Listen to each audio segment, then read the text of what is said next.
All right, guys, Melissa here. Good morning. Let's talk pro-life now. You've seen a couple of my exercise channels or me exercising this morning.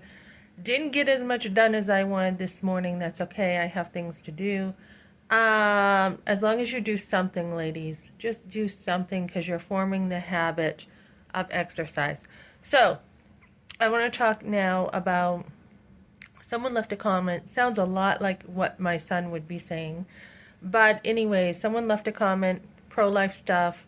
They said you have 5 living children, and it sounds like you need, the help with the trauma of that abortion. And I had said actually, because I had said there's trauma, right? There's trauma. It's part of life when you lose a child like that with abortion. I said actually I had 2 post-abortive classes to deal with it. And guys, there's nothing wrong with asking for help. If you need help with dealing with an abortion, get some help. Let me talk about that a minute. So, we had a curriculum, and I felt like it just wasn't meeting where I was at particularly. And that was okay. It was okay. All right. And then I'm like, okay, let me look at this curriculum again, same curriculum with a different group of women. So the difference was that we really got off track with the curriculum. I mean, there was more, how do I say this? More input into that curriculum.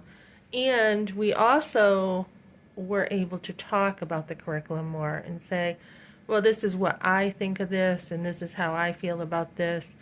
And so the group with like the 5 or 6 ladies was much more helpful. When I did hear you could not be forced unless you were sex trafficked, and I was like, well, you didn't know my mother, did you? So you don't know what you're talking about, basically. And we had resolved that. One of the people there had said, Melissa, this is not your situation. This is not your case. So, it's a totally different with you. So we had resolved that. And if you watch Mummy Dearest, okay, there were women in that day and age who were absolutely controlling, and they controlled their daughter's life completely. Whether it was, they didn't want, they wanted to do a better job, like on Mummy Dearest, she's like, I'm going to give you the life I didn't have. Many times women will do that, and they have good intentions, and they're like, well, I want you to have better than what I had. But it ends up being very controlling, right? Because the daughter doesn't have much of a voice. Um, and in that movie too, Crawford, I said Collins last time. She was a very, very busy single working mom, so she didn't have time to deal with the heart. When you're raising kids, you are dealing with heart issues, and it takes time. So this child became very strong-willed, just very rebellious from the movie. I'm talking about the movie. And she was totally out of control. And like I said, I would have never said those things to my mother that she said, especially back in that day. You did not talk back to your parents. You didn't do those things, right? So as we watch that movie, we can see that Joan was just too busy to parent, too busy to be a mother in many ways. She actually didn't have enough time for her child in many ways with her career, and the child rebelled. But a lot of parents do lose it with their kids because they don't correct them, and they don't work with them, and they let it pile up until they lose it. Like Marvin Gaye's dad. I mean, he shot Marvin Gaye. I'm like, you got to be kidding me. And he's like, well, he deserved it. Well, they obviously had problems that were not dealt with. So a lot of parents don't get child training under their belt. They don't understand the sinful nature of all people. They don't understand how we operate as people. One of the places I work, they're like, unity is so important here to us so that we can all work together very well. So, you got to have some standards when you parent. You have to kind of have some kind of direction to know what you're doing. A lot of parents are like, oh, I'll just have an abortion because I don't know how to parent. You don't want to do that. You actually want a roadmap and you want other people around you to help you. So, when we look at post-abortive counseling, which I will be doing probably another video, maybe by tomorrow. I've got a busy day today. Um, on A Voice for Her. I will probably do another video on, the post-abortive trauma. I keep having stuff pop up on my phone as I'm talking, guys. It's distracting. But anyways, I will be talking about the trauma aspect of it some more on that channel. Other women's stories, I have a couple posted, a couple videos talking about their story, talking about the things that are in common with women who have had abortions. It's been, well documented. It's starting to be well documented of what women have gone through with the guilt, the shame. There's something there's something about abortion with the murder that is a sin that is much more devastating than other sins. There really is. We talk about how all sins are equal before the cross. Yes, God died for them all.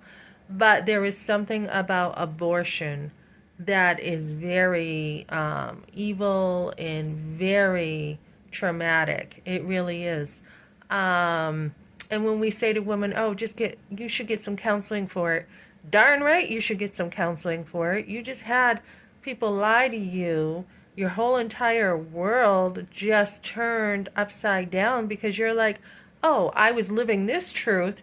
And all of a sudden, I'm finding new truth. And that truth that I lived for years wasn't even the truth. It's like a lie that has been fed to you that is unbelievable when you wake up to the truth.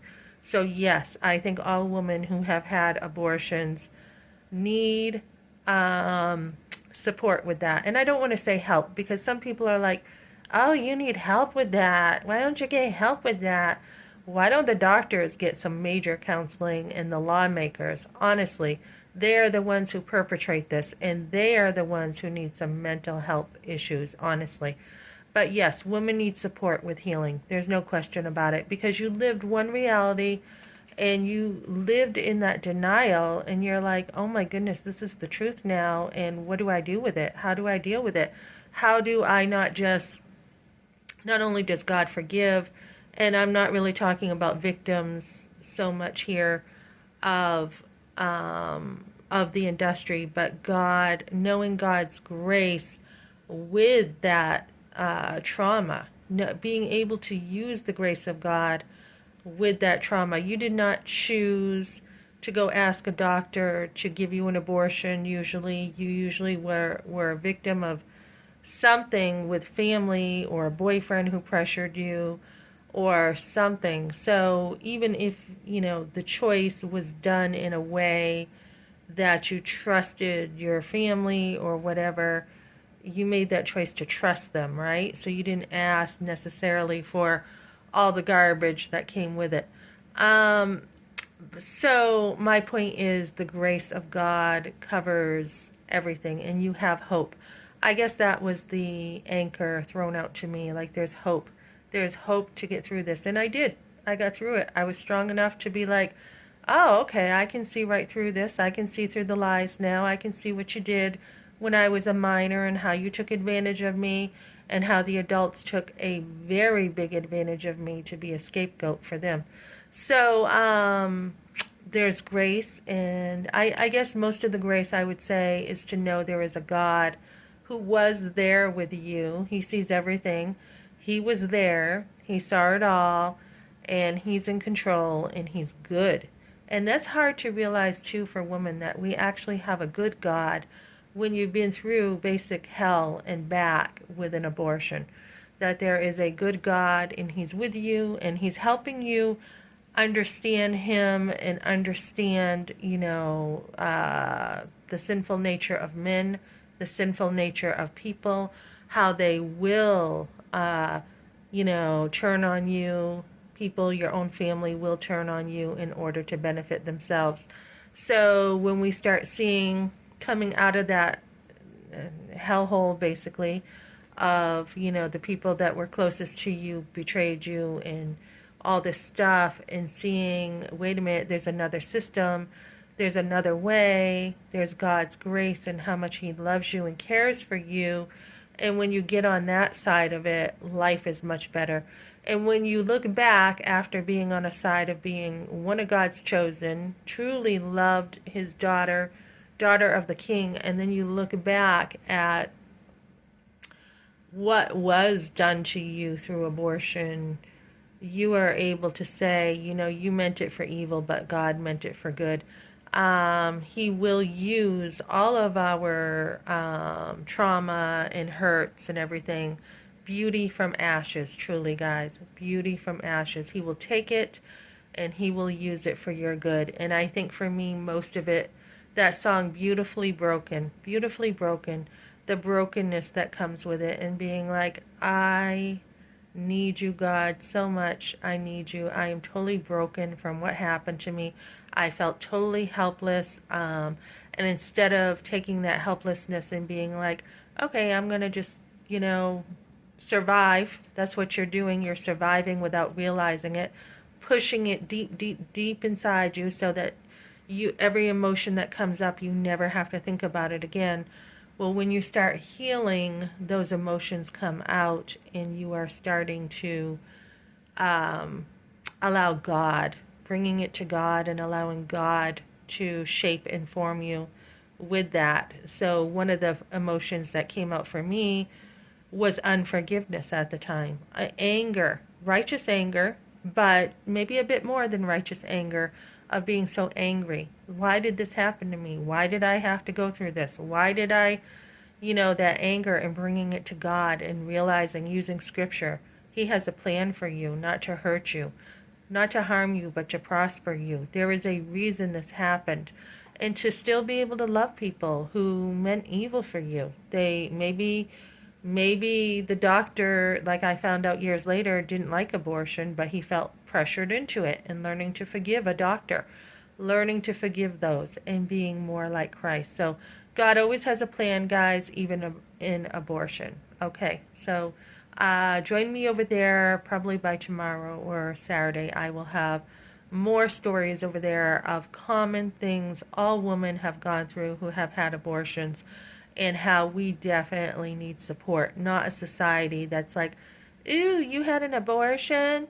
Oh my gosh. Well, were you there? Did you know what happened? Did you walk in my shoes? No. So don't be so judgmental. So we need to have a voice for women that's bigger and stronger, and help them understand God so much that they grow intimate with God. How close to God should we be? I just heard a song yesterday that drew me even closer to God. And it's like, oh, okay, I'm to be like a little bit more like this. Okay. And so then we grow. We grow. And, God loves us, and He never leaves us. Even in abortion, He never leaves us, guys, when we are His. Never. And I do believe I probably was a Christian as a little girl, but I didn't understand it. So God will never leave us, which gives you the strength to get through it all. And He was there, and He saw it, and He cries with you, ladies. Okay, thanks for joining me.